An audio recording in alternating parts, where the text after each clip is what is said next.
भाजपा सरकार द्वारा हमला की जा रही है उसके खिलाफ एकजुट होकर के जनता को जागृत करने का मुहिम हम लोगों ने शुरू किया है।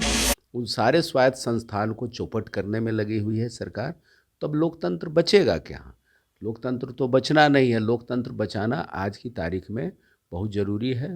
लोकतंत्र बचेगा तभी देश बचेगा। एक दिन जो है तमाम विपक्षी पार्टियों के शीर्ष नेताओं को बुलाने का हम लोगों का कार्यक्रम है। उस दिन सभी विपक्षी पार्टी के नेता लोग जुटेंगे। माननीय मुख्यमंत्री जी, माननीय उप मुख्यमंत्री जी, शिबू सोरेन की पार्टी या अन्य तरह के जो है पार्टी जो है कांग्रेस के, इस सारे लोगों को आमंत्रण दिया गया है। नमस्कार, आप देख रहे हैं लाइव स्टेज में आपके साथ प्रेम। आज 15 फरवरी को माले के द्वारा पटना के गांधी मैदान में एक बड़ा कार्यक्रम किया जा रहा है और खुला अधिवेशन भी होने वाला है। आपको बता दें, तमाम जो विपक्ष के लोग हैं वो एकजुट होने की दावा किया जा रहा है कि जो माले के लोग हैं तमाम विपक्षी पार्टियों को एकजुट करेंगे। पूरे देश भर से आदमी आएंगे। हालांकि बिहार के मुख्यमंत्री नीतीश कुमार, बिहार के उप मुख्यमंत्री तेजस्वी यादव को भी कहा जा रहा है कि इस कार्यक्रम में शामिल हो सकते। उतना ही नहीं, जो कांग्रेस के राष्ट्रीय अध्यक्ष मल्लिकार्जुन खड़गे वो भी शामिल हो सकते हैं। इसी पे बात करने के लिए हमारे साथ बिहार के अरवल से विधायक महानंद सिंह है।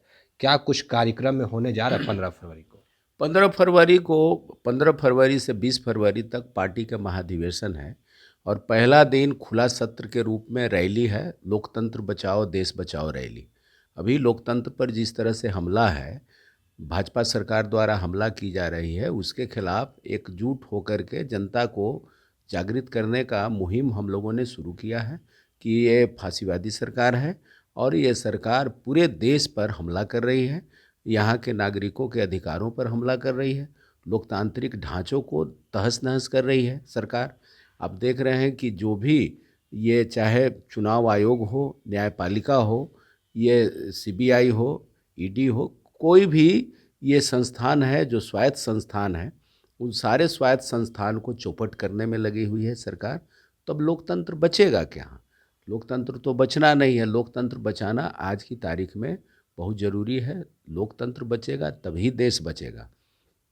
लोकतंत्र बचेगा, देश बचेगा। मुख्यमंत्री नीतीश कुमार भी हैं जो तमाम विपक्ष को एकजुट करने में लगे हुए हैं। और आप लोग भी रैली, तो क्यों नहीं मुख्यमंत्री के साथ ही जो रैली करते हैं उसी में समर्थन दे? अलग से कार्यक्रम करने का जरूरत क्यों पड़ गया? अलग से का पार्टी का जो कार्यक्रम है, 5 साल में हम लोग नीति निर्धारण करते हैं कि अगले 5 साल का हम लोगों का कार्यक्रम क्या होगा पार्टी का। उसके बाद भारत का स्थिति क्या है उसका पूरा मूल्यांकन होता है। विभिन्न मुद्दों पर हम लोग मूल्यांकन करते हैं और उसके बाद जो है हम लोग कार्यक्रम तय करते हैं कि हम लोगों को क्या करना है। उसी के तहत एक दिन जो है तमाम विपक्षी पार्टियों के शीर्ष नेताओं को बुलाने का हम लोगों का कार्यक्रम है। उस दिन सभी विपक्षी पार्टी के नेता लोग जुटेंगे।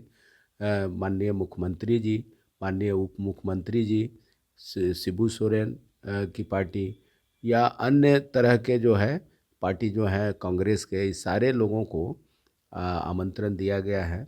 जीतन राम मांझी को आमंत्रण दिया गया है और उस कार्यक्रम में 18 तारीख है, वहाँ विपक्षियों का समागम होगा और उसी दिन पूरे देश भर के जो डेलीगेट जुटे हुए हैं उसमें एक संदेश जाएगा। यहाँ से पूरे देश भर में संदेश जाएगा कि बिहार के जो विपक्षी दल हैं वहाँ एकजुट होकर के भाजपा के खिलाफ मुहिम छेड़ने में लगे हुए हैं। क्या अन्य राज्य के भी मुख्यमंत्री पहुंचेंगे यहाँ पे? निमंत्रण तो दिया गया है विपक्षी पार्टियों के, बगल के झारखंड के और जगह का, जैसा कि बातचीत हम लोगों का है, जानकारी है।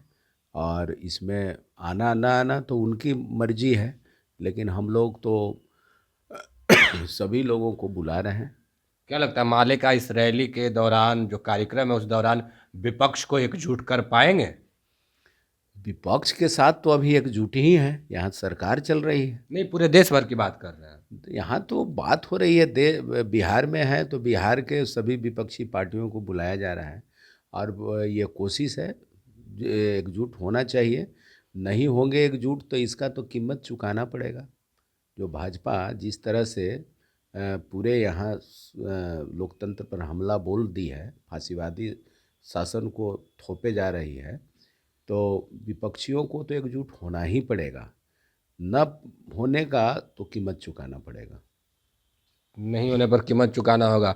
आप लोग बिहार में सरकार में हैं और कई जो नीति हैं मुख्यमंत्री नीतीश कुमार के, उस पर विधानसभा में आप लोगों ने सवाल खड़ा किया है। हालांकि इससे लोगों का कहना है कि बीजेपी वाले को फ़ायदा मिलता है। बीजेपी वालों को फ़ायदा क्या मिलेगा? बीजेपी के जो जनता के जो मुद्दे हैं, हम सरकार में हैं, सरकार में जनता के मुद्दों को सरकार तक पहुंचाने का हम लोग पुल का काम कर रहे हैं।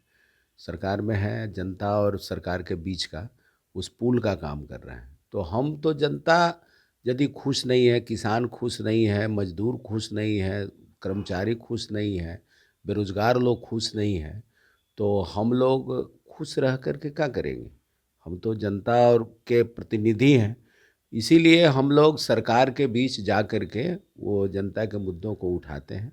इससे भाजपा को फ़ायदा लेने का क्या है? कल तक भाजपा की सरकार थी, 2 दिन पहले भाजपा की सरकार थी, तो यहाँ मीडिया से लेकर के भाजपा वाले लोग को देखिएगा कि किसी तरह का कोई प्रॉब्लम नहीं दिख रहा था। लेकिन जैसे ही सरकार बदली है तो लगा कि खाली प्रॉब्लम ही प्रॉब्लम है, खाली समस्या ही समस्या है। हम तो कल भी जनता के समस्याओं का ध्यान सरकार के पास रखते थे, ध्यान आकृष्ट कराने का काम करते थे। आज भी वही मैं कर रहा हूँ, हम लोग कर रहे हैं, हमारी पार्टी कर रही है। हमारी पार्टी के जितने भी विधायक हैं वो हम लोग कोशिश करते हैं कि जनता के विभिन्न मुद्दों को हम सरकार के पटल पर रखें। तो चलिए, ये माले के विधायक थे। इनका कहना है कि जो जनता का समस्या है वो सरकार के पटल तक रखने का हमारा कर्तव्य है और जनता को खुश ही रखना हमारा काम है। बाकी की तमाम खबरों के लिए बने रहें लाइव सिटीज के साथ। लाइव सिटीज को सब्सक्राइब नहीं किया, सब्सक्राइब कीजिए। हमारे फेसबुक पेज को लाइक करना बिल्कुल ना भूलें। धन्यवाद।